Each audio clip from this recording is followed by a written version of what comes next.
Ils ont diffusé une publicité d'attaque vraiment fascinante contre vous. Ah, c'est bien votre visage, mais ce n'est pas votre corps. Qu'est-ce qu'ils ont fait là? Ils ont pris une photo de moi avec cette robe et sans aucune explication, ils ont modifié le corps pour lui donner un décolleté très plongeant.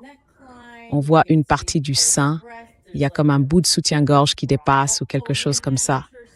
Mais tout de suite, quand j'ai vu ça, j'ai pensé à ces images qui inondaient nos téléphones, de soldats de l'armée israélienne portant la lingerie de femmes palestiniennes. C'est dans le même spectre de violence sexualisée.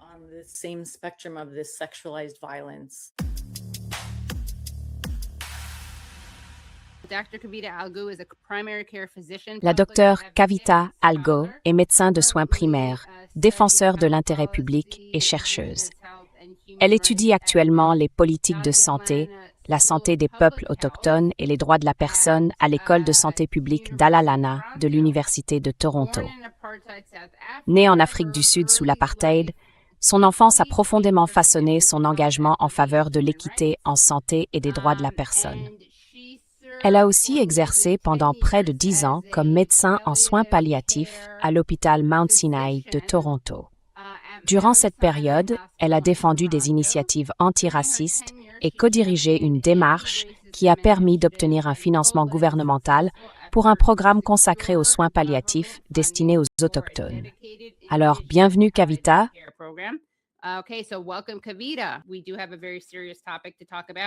Nous avons un sujet très sérieux à aborder, la façon dont vous avez été discriminée et prise pour cible, essentiellement pour avoir exercé votre liberté d'expression. Et bien sûr, cette liberté d'expression, quelle surprise, concerne la Palestine. Le fait de considérer que les Palestiniens sont des êtres humains et que peut-être les soignants palestiniens devraient recevoir la solidarité des soignants du monde entier, comme ce fut le cas, par exemple, pour l'Ukraine. Racontez-nous comment votre engagement, je suppose, pour la Palestine, pour l'humanité, vous a attiré des ennuis. Vous en avez payé le prix. Quelles sont certaines des choses que l'enquête a révélées?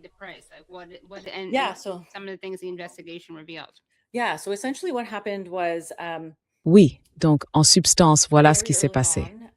Très tôt, je crois que c'était en novembre 2023, vous savez, quand les hôpitaux ont commencé à être bombardés, une lettre a été signée par, je crois, près de 3000 professionnels de santé dans tout le pays. Elle appelait à protéger les hôpitaux, à mettre fin aux sièges et aux blocus. Beaucoup d'entre nous l'ont signée. Apparemment, en réponse à cela, il y a eu un groupe de médecins à Toronto, qui est la plus grande ville du Canada. Nous avons la plus grande université, l'Université de Toronto. Et donc, dans cette seule université, au sein de la faculté de médecine, une lettre a été signée par 555 médecins sionistes. Elle exposait en quelque sorte leurs préoccupations concernant l'antisémitisme. Ils demandaient à l'université d'adopter la définition de l'antisémitisme de l'ESHRA. C'est la définition de l'Alliance internationale pour la mémoire de l'Holocauste. Oui, qui, enfin, en gros, dit plus ou moins que critiquer Israël, c'est de l'antisémitisme.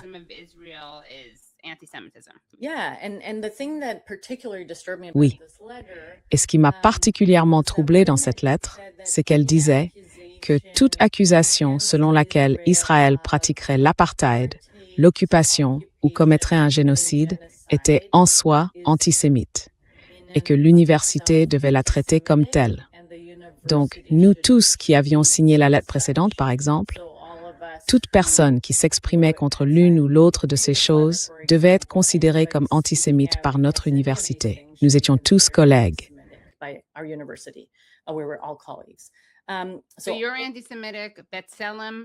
Donc, vous êtes antisémite? B'Tselem, l'organisation israélienne de défense des droits humains, une bande de juifs qui se détestent eux-mêmes? Alors, comme moi, qui d'autre? Évidemment Amnesty, évidemment Human Rights Watch, évidemment tous les Palestiniens qui parlent de génocide depuis des décennies, Raz Segal, l'historien israélo-américain, spécialiste des études sur le génocide et sur l'Holocauste, Omar Bartov, lui aussi un antisémite enragé. Enfin, c'est juste, j'en ai tellement marre, c'est tellement éculé. Et ça va genre se retourner contre eux. Parce que lorsqu'il y aura des cas d'antisémitisme qui n'auront rien à voir avec Israël, personne ne les prendra au sérieux. Les gens seront tellement habitués à les balayer d'un revers de main parce que l'accusation est instrumentalisée de façon si écœurante, si évidente, ou quand on appelle ça une diffamation de sang.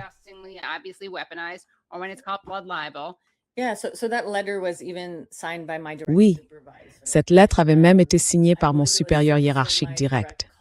Et je crois que 6 de mes collègues directs de mon service de soins palliatifs, rien que dans l'établissement où je travaillais, Sinai Health, avaient signé cette lettre. Alors j'ai commencé à écrire des tribunes, j'ai commencé à écrire des lettres, à manifester, à m'exprimer davantage, à publier sur les réseaux sociaux. L'une des lettres que j'ai écrites était adressée au gouvernement du Canada. Elle demandait certaines choses, notamment de faire pression pour l'aide humanitaire, de négocier un cessez-le-feu, des choses très axées spécifiquement sur le droit à la santé. Nous avons recueilli un peu plus de 900 signatures de professionnels de santé au Canada pour cette lettre. Et 5 de mes collègues l'ont signée.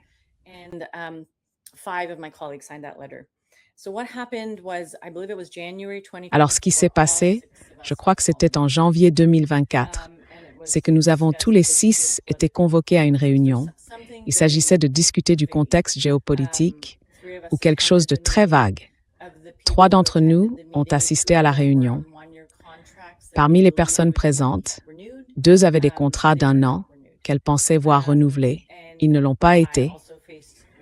Et moi aussi, j'ai subi des représailles sur mon lieu de travail après cette réunion. On nous a essentiellement dit qu'il y avait eu auparavant une réunion de médecins juifs qui s'inquiétaient que notre plaidoyer ne tienne pas compte de leurs sentiments ou quelque chose dans ce genre. Alors, pendant la réunion, j'ai demandé « Est-ce que nous avons enfreint des règles ?» On nous a répondu « Non ». Est-ce que vous nous demandez de faire quoi que ce soit différemment?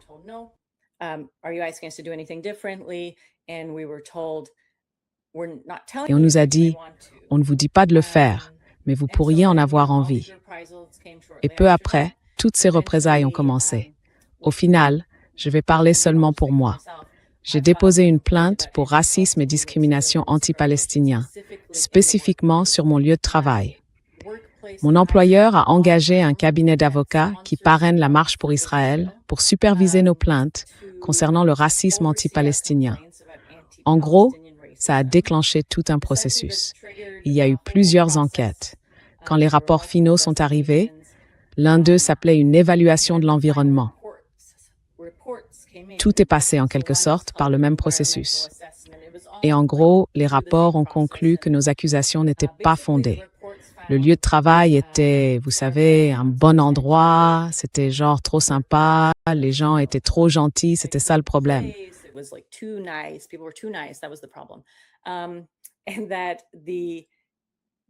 Et elle a fini par tirer des conclusions contre moi, alors même que l'enquête n'avait jamais eu vocation à établir les faits.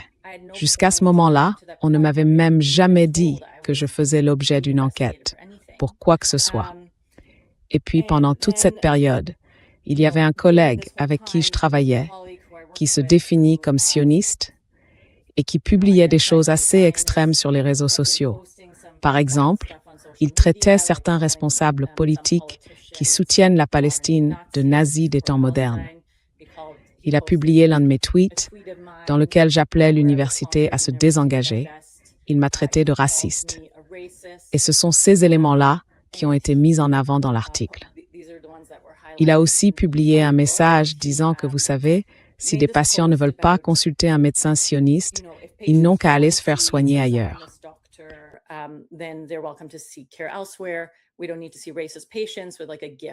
Nous n'avons pas besoin de recevoir des patients racistes, avec un gif de quelqu'un qui claque une porte au nez des gens. J'ai donc déposé une plainte en invoquant l'une des politiques du Sinaï sur le respect au travail, je crois, précisément parce qu'il me traitait de raciste sur Twitter. Il y avait aussi d'autres éléments dans ma plainte. L'hôpital a répondu, enfin, les avocats de l'hôpital ont répondu, « Nous n'allons pas examiner votre plainte. » Ce n'est pas parce que vous travaillez tous les deux ensemble qu'il s'agit d'une conduite sur le lieu de travail. Pourtant, ils ont ensuite formulé des conclusions contre moi, alors que je n'ai jamais tweeté au sujet de patients. Je n'ai jamais tweeté directement au sujet de collègues. Mon militantisme se faisait en dehors du lieu de travail.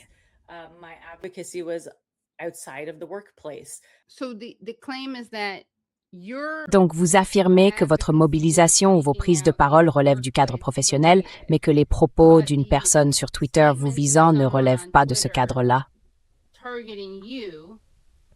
C'est bien ça. D'accord. Je vais simplement montrer ce tweet pour que les gens puissent se faire une idée du type de propos qui est protégé. Donc vous, Kavita, vous avez tweeté « Merrick Gertler, si l'Université de Toronto veut être neutre, elle devrait cesser d'investir dans des entreprises qui tirent profit de ce que la CIJ a déjà jugé comme un génocide plausible, que Francesca Albanese a qualifié de génocide et que les organisations internationales de défense des droits humains reconnaissent comme un apartheid. »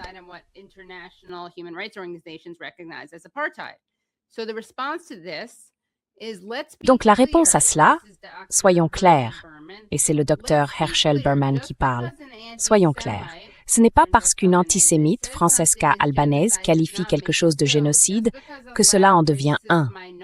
Ce n'est pas parce qu'une minorité raciste et bruyante crie sa haine et ses mensonges que l'Université de Toronto doit se plier à ses exigences, même si ces gens sont médecins.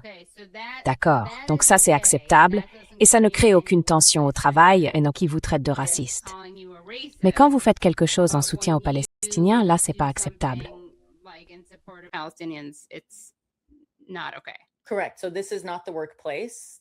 Exactement. Donc ce n'est pas le lieu de travail, simplement parce que nous travaillons directement ensemble. Ce n'est pas le lieu de travail. Mais mes réseaux sociaux, qui ne mentionnent jamais un collègue ni des patients, sont pourtant considérés comme problématiques sur le lieu de travail. À un moment donné, au cours de tout ce processus, j'ai pris un congé. Je fais aussi un doctorat, donc je voulais me concentrer là-dessus. Et puis, je n'arrivais tout simplement plus à travailler. C'était très difficile vu le niveau de racisme auquel j'étais confrontée sur mon lieu de travail. Et finalement, j'ai trouvé un autre emploi. J'ai accepté un poste en soins primaires auprès de communautés autochtones et j'ai démissionné. D'accord. Wow! Parce que vous ne vous y sentiez pas à l'aise. Non. Et vous savez, comme je l'ai dit dans l'article, je ne pouvais tout simplement plus me résoudre à donner mon travail à une organisation qui réduit au silence les peuples autochtones lorsqu'ils dénoncent un génocide, alors que nous voyons chaque hôpital être bombardé. Nous avons vu plus de 1700 de nos collègues tués, n'est-ce pas? Plus de 400 ont été enlevés. 14 médecins sont toujours détenus. Comment aurais-je pu faire ça?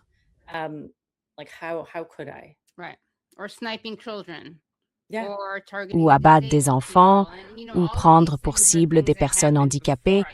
Et vous savez, toutes ces choses se produisaient déjà avant le 7 octobre. Lors de la Grande Marche du Retour, on a vu que les personnes prises pour cible étaient des personnes opprimées, des personnes handicapées, des enfants, toutes les catégories protégées. Alors, je suis vraiment désolée que cela vous soit arrivé. Kavita, cela dit, vous vous retrouvez, je le sais, en bonne compagnie parce que tant de personnes qui se sont exprimées sur ce sujet ont été sanctionnées. Je veux dire, ce n'est pas du tout comparable à ce que vous avez vécu. J'étais dans un endroit qui s'appelait « J'étais une invitée régulière », puis je commençais à devenir animatrice régulière de Rising, l'émission de The Hill, et j'ai dit que j'avais enregistré un monologue.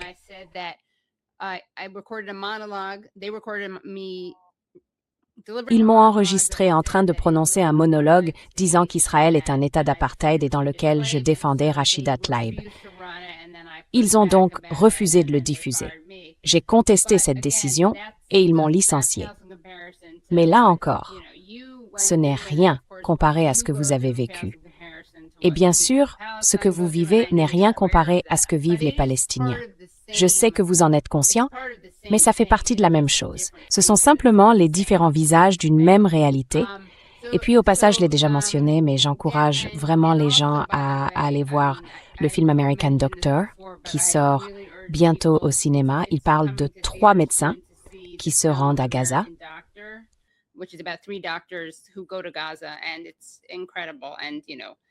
Et c'est incroyable. Et vous savez, l'attaque contre les infrastructures médicales de Gaza est tout simplement écœurante. Et les médecins là-bas sont tellement courageux. Je voudrais montrer un exemple assez stupéfiant de Honest Reporting. J'imagine que c'est un nom ironique. Ils ont donc fait une publicité d'attaque vraiment fascinante contre vous. Elle a été conçue par Honest Reporting, qui se présente comme un groupe de surveillance de l'antisémitisme. Et ils s'en sont pris à vous à plusieurs reprises. Ça dit, dans un appel au Toronto Star, la médecin en soins palliatifs Kavita Algo formule contre Israël des accusations de génocide dangereuses et fausses, signées par le charmant Robert Walker. Et c'est bien votre visage, mais ce n'est pas votre corps. Qu'est-ce qu'ils ont fait là?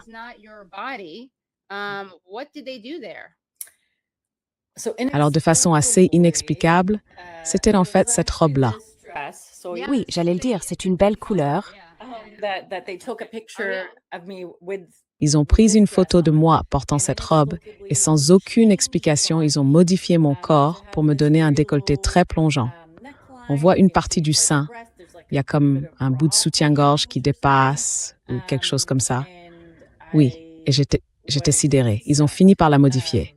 Donc, je les ai interpellés sur Twitter et ils ont retiré le nom de Robert Walker pour le remplacer par Honest Reporting. Ensuite, ils ont changé l'image et publié quelque chose disant que l'image précédente ne répondait pas à leurs, vous savez, hautes exigences morales, ou peu importe comment ils l'ont formulé. Oui, et pour la petite histoire, cette personne a ensuite été inculpée pour avoir parcouru Toronto en taguant F Gaza à la bombe de peinture dans toute la ville.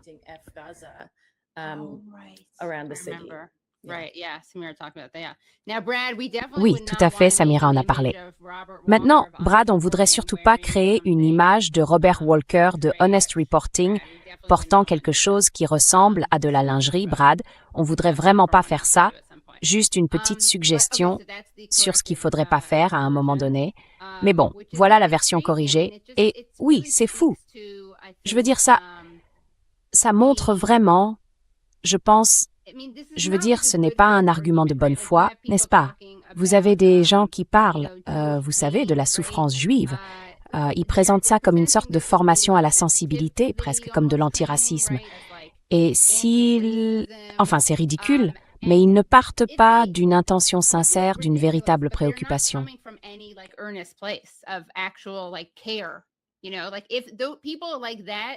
Vous savez, si des gens comme ça ne comprennent pas vraiment, on peut leur accorder le bénéfice du doute. Disons qu'ils ne comprennent pas. Mais non, c'est pas de ça qu'on parle. Ce sont des gens mensongers. C'est d'ailleurs comme ça qu'ils vous qualifient. Ce sont des gens mensongers qui décident que c'est une bonne idée de retoucher avec Photoshop ou avec l'IA l'image d'une femme pour la rendre plus révélatrice. Enfin, c'est tellement malveillant. Et bien sûr, c'est vous qui aviez mentionné ça parce que j'ai regardé pas mal d'interviews. Vous en avez parlé dans l'émission de Samira. C'est ça qui vous a fait penser à la façon dont vous savez. Bon, je vais vous laisser développer votre idée alors, oui.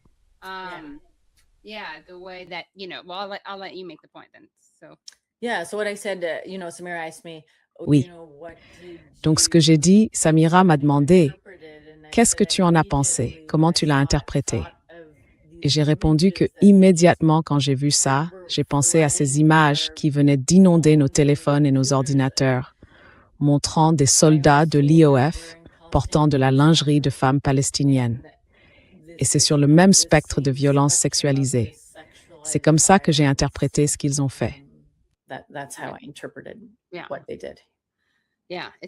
Oui, enfin, ça montre aussi le sentiment d'impunité. Ils ont tellement l'habitude de s'en tirer qu'ils n'ont même pas pensé que quelqu'un le soulignerait.